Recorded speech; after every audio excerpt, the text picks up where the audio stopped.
ವೀಕ್ಷಕರೇ, ಇಂದು ನಾವು ಕಾಟ್ಲಾ fish tawa fry ಮಾಡೋದು ಹೇಗೆ ಅಂತ ತಿಳ್ಕೊಳ್ಳೋಣ. ಇದು ತುಂಬ ಸಿಂಪಲ್ ರೆಸಿಪಿ ನೋಡಿ.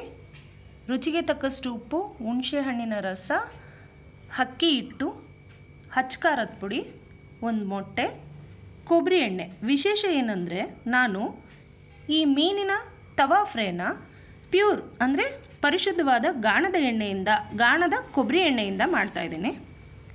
ಹಾಗೂ ಶುಂಠಿ ಬೆಳ್ಳುಳ್ಳಿ ಪೇಸ್ಟ್.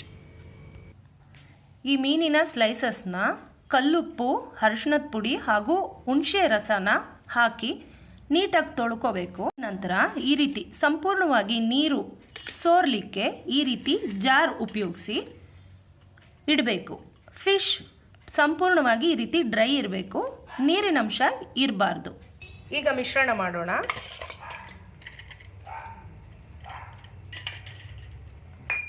ಎಲ್ರಿಗೂ ಗೊತ್ತಿರೋ ಹಾಗೆ ಶುಂಠಿ ಬೆಳ್ಳುಳ್ಳಿ ಪೇಸ್ಟ್,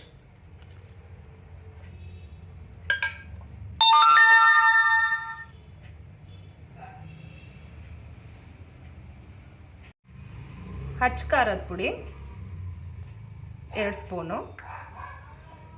ನಾನು ಅಕ್ಕಿ ಹಿಟ್ಟು ಬಳಸ್ತಾ ಇದ್ದೀನಿ ಕ್ರಿಸ್ಪಿಯಾಗಿ ಬರಲಿಕ್ಕೆ. ಹಾಗೂ ರುಚಿಗೆ ತಕ್ಕಷ್ಟು ಉಪ್ಪು ಹಾಕಲೇಬೇಕು.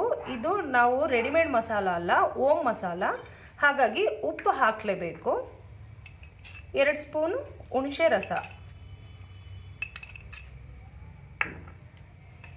1 ಕೋಳಿ ಮೊಟ್ಟೆಯನ್ನು ಹಾಕಬೇಕು.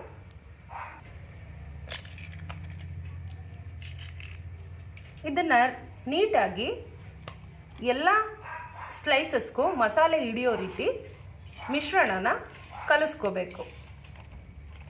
ಈಗ ಕಾಟ್ಲಾ ಫಿಶ್ ತವಾ ಫ್ರೈ ಮಾಡೋಣ. ನೋಡಿ, ಕೊಬ್ಬರಿ ಎಣ್ಣೆ ಯೂಸ್ ಮಾಡ್ತಾ ಇದ್ದೀನಿ.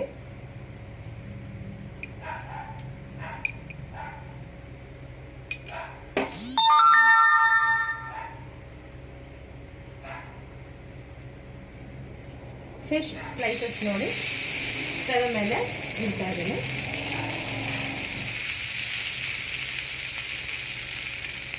ಸಿಂಪಲ್ ಆಗಿ ಹೇಗೆ ತವಾ ಫ್ರೈ ರೆಡಿ ಆಗ್ತಾ ಇದೆ ನೋಡಿ.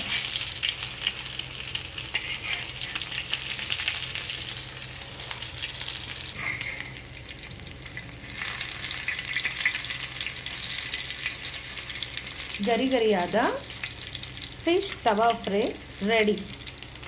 ಫಿಶ್ ತವಾ ಫ್ರೈ ನೋಡಿ ಸವಿಯಲು ಸಿದ್ಧವಾಗಿದೆ. Thank you.